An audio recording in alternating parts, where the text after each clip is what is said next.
You went to law school, and did you think you're going to be an entertainment litigator, or were you leaning in that direction?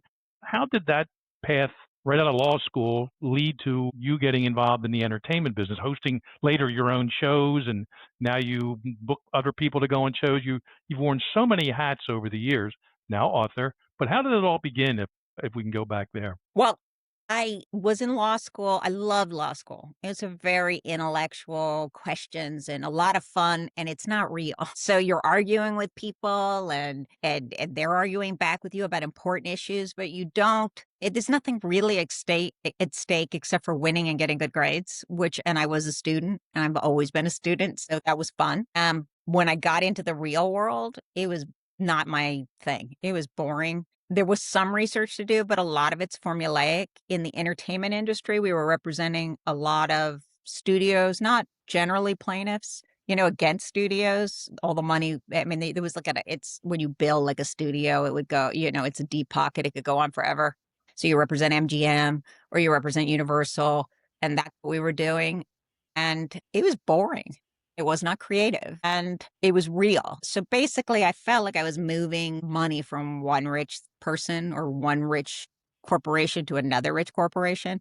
There just wasn't any purpose to it. And I decided I wanted to write a book. And I wrote the book of me. It's like every first author writes like a tome, and it was like 1,000 pages, and I could not get it published. So I started writing. I tried sending something into a magazine after I was an extra on Seinfeld. And let me just say this. It was an extra on Seinfeld for fun. I went with my little brother and we just wanted to see what it was like. And it was like one of the world's most humiliating jobs. So I wrote a piece. I sent it blind to Cosmopolitan. They bought it.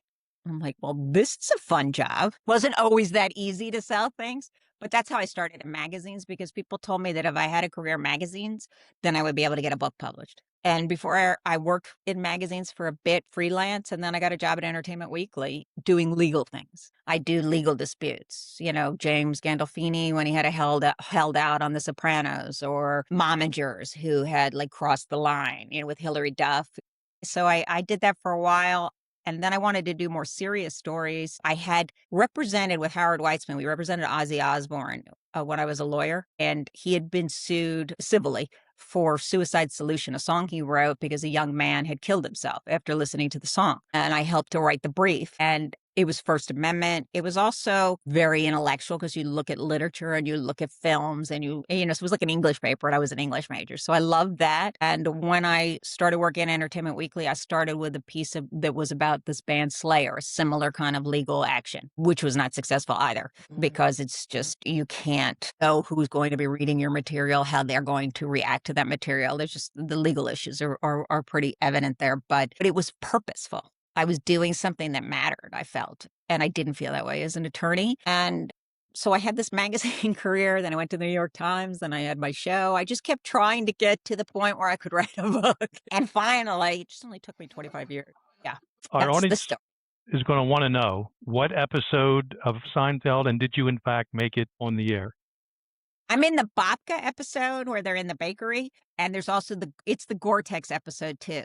There is a party that Jerry and everybody's going to. George gets there and has to go buy a bottle of wine with Kramer, and they're knocking everything over. What was really kind of funny is it's filmed in California, and it was supposed to be a New York snowy night. So they had all of the extras bring their coats and New York outfits for this scene. You're supposed to bring 4 changes of clothing, and almost all of us had like a raincoat. It was all Californians. So, and I had a pink coat because I'd gone to school in New York for college, a pink puffer coat.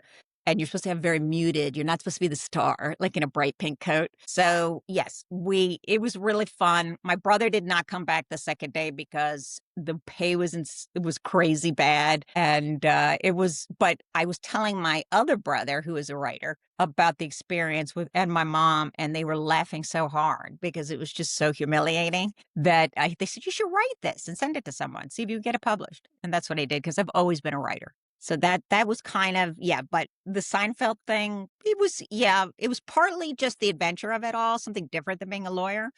And it was also, Jerry Seinfeld was really good looking, and he was single at the time. So I figured, Why not?